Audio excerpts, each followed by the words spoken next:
yan. Alright, once again guys, that is Mr. Bill and JJ, our Philippine Great Hornbill with a scientific name of Buceros mindanensis. Minda meaning Mindanao, and ensis meaning belonging to, therefore, belonging to Mindanao. As you can see guys, their bills are ang kanilang mga tuka. It comprises 30% of its body. And also, they have long and beautiful eyelashes po. Kung makikita nyo sa malapitan ang kanilang mga pilik mata. Now girls, legit na legit yan ha, hindi sila nagpa-eyelash extension. Alright, now guys, ngayong hapon, magpapakitang-kita sila gamit ang kanilang mga tuka. But before that, I have a job for you to follow muna. Now folks, at the count of 3, I need you to shout fly. So what's the word again? Let's practice first. 1, 2, 3, and Fly! one more energy. 1, 2, 3, and Fly! ready na ang ating mga bisita, mga Kuya Chimar, Kuya Richie. Ready na ba ang ating mga kalaw? Now folks, prepare your cameras. Mabilis lang to. At the count of 3, 1, 2, 3, and Fly! fly! What a perfect catch, Mr. Bill and JJ. Alright, now folks, when you see a hornbill doing that in the wild, you are so very lucky because they're actually in mating season. So nanliligaw po ang lalaking galaw na gumagawa niya. 2, 3, and fly! And that is our Philippine Great Hornbill, or also known as the Kalaw, the alarm clock of the rainforest, because they make noise every morning, noon, and afternoon. Palagpagan po natin ang ating mga kalaw po. So syempre, Kuya Richie and Kuya Chimar. Alright now folks, fun fact about hornbills. May pag-3-6 ba tayo this afternoon? Okay po kamalakad. Okay na once again guys, this is Barak, our blue and gold macaw with the scientific name of Ara-Ararauna, meaning genius. So why are they called geniuses? Because they have the mental capacity of a 4-year-old child. Yes po, magkasing talino lang po ni Barak ang 4 na taong gulang na bata. Okay, gusto ba ng sample? Gusto ng sample? Yeah! Okay, sample na po na Barak. High five to Kuya Dexter na ba? Up here? Oh, high five. There you go. Okay, one more pa na po. Reading ba na sila one more? High five. And there you go. Hindi lang yan guys. Alam niyo ba folks? Napaka-sweet at lambing nito ni Barak guys. Alright, tingnan niyo folks ha. Okay na Barak. Kiss na Kuya Dexter. Sa kiss niya. Bigyan ng kiss si Kuya Dexter. O, kiss na ba? Kiss. Wow. Folks. Nakakaalala. Pero wait lang po kung nabitin pa raw si Kuya Dexter guys. Kita ko sa mukha ni Kuya Dexter, nabitin pa raw siya. Now boy! O, kiss natin ulit si Kuya Dexter. Pero ito tong hindi na sa kiss niya ha. Okay, tanongin natin mga bisita natin. Folks, saan niyo gusto i-kiss si Kuya Dexter? Ha? Saan niyo gusto i-kiss si Kuya Dexter? Rinig mo yung Kuya Dex. Napakamutuloy si Kuya Dexter. Folks, okay, ito na! Pagbigyan natin sila boy, okay daw. Parang, kiss si Kuya Dexter. Sa lips daw, be. Sabi nila, kiss? Wow! Palabakan po natin sila mo. So, diba? Nakakagasi.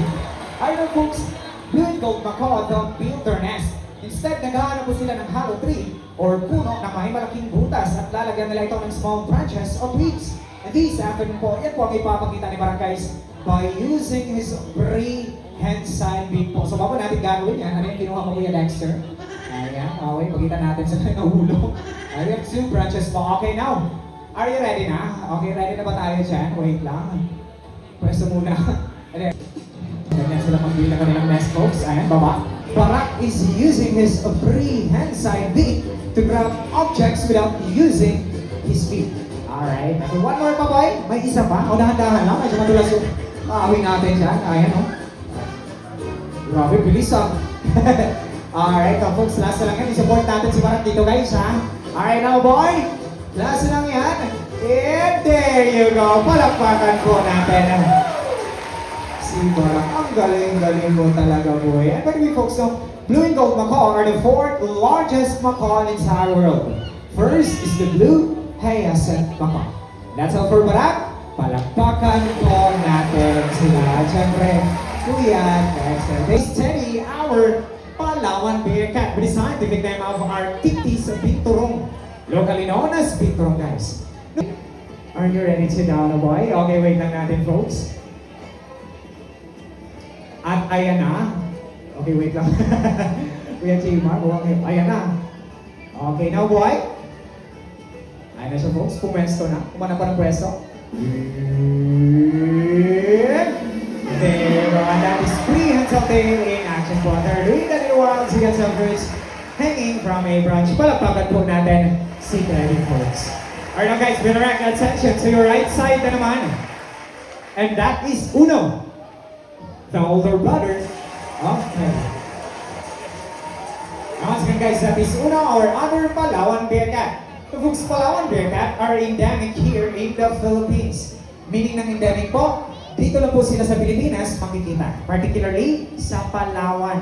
Hence their name, the Palawan Bearcat. And folks, the reason that there is bear in their name is because they can stand up by using his two hind legs. At ipapakita yan ni Uno this afternoon. Alright now, Uno. Are you ready to stand up naman? Up. Wait na natin, folks. Mukhang may na. Okay, eto na. Siya lang din nakakaalam yan. Alright now, Uno. Okay, wait lang natin. Ayan na. Ay, nawala. Ay, distract na natin. Mukha ba ata yan? Kuya Lex. Ayan na, folks. There you go. That is two hind legs in action. Thank you so much, Uno. And folks, their feet actually smells like fresh popcorn.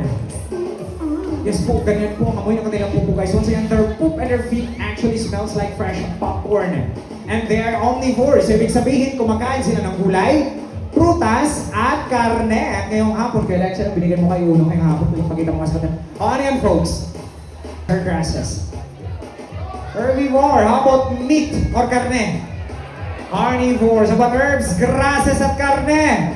Pas. Herbivore. Food salad. Medyo makakaya. Ano food salad? O, sino nakakalamtas kamay? Sino Okay, wait, ito si Kuya na lang, Ben. Isaglit ng Kuya, let's help the audience. Tuturuan natin sila. Sige na.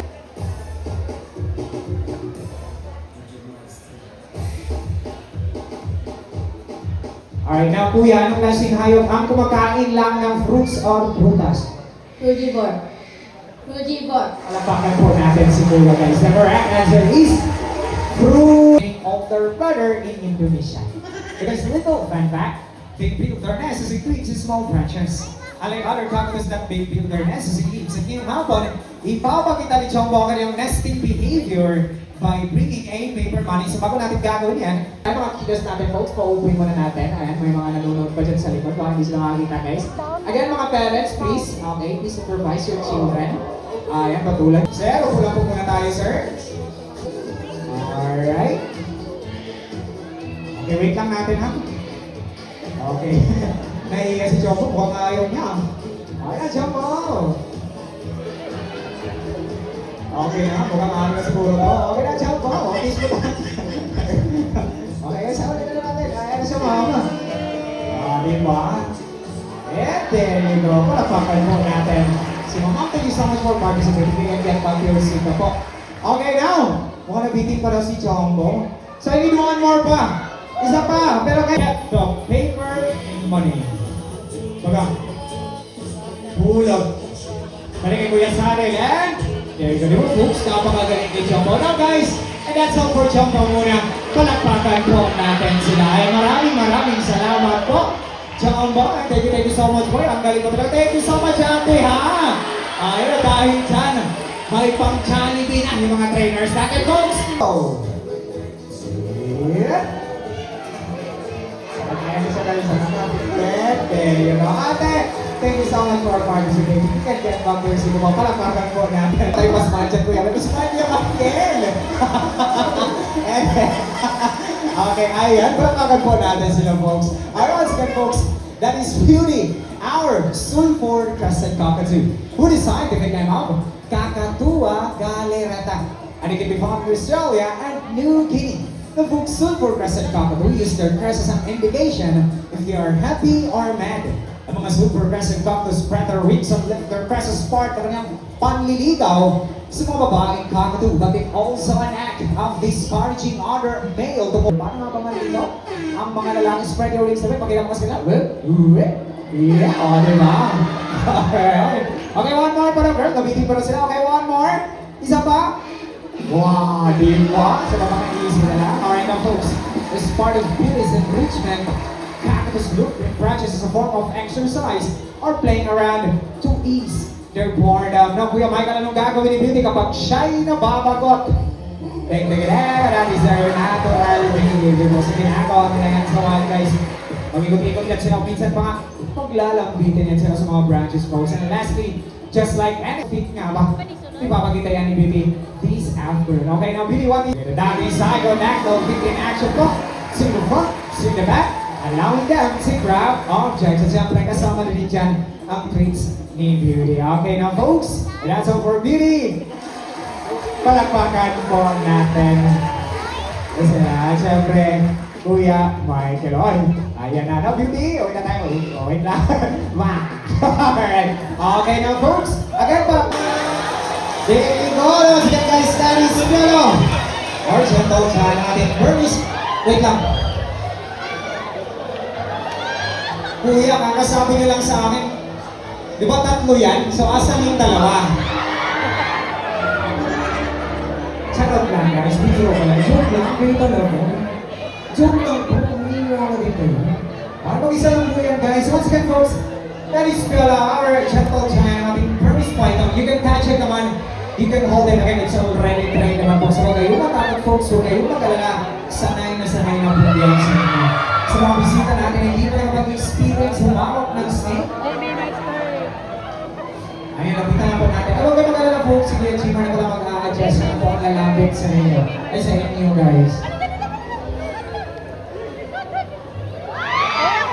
Gentle lang po sa paghawak, ha? Nasasaktan din yan si Piolo guys, ha? Okay, ito lang, konting paalala lang. Okay, nakalimutan ko. Guys, konting paalala lang. Pwede si Kuya Cyril dun sa likod. And once again, folks, my name is Kuya Boy. And we are Davao Crocodile Park and Zoo working with nature for a better future. Mabuhay Rio, daghan kay salamat sa inyong tanan. Alright, okay now guys. Like I said kanina, sa ating mga bisita, kung gusto nyo magpa-picture sa ating mga animal ambassadors, just form a straight line lang po tayo dito sa center. Lapitan lang po natin ang ating mga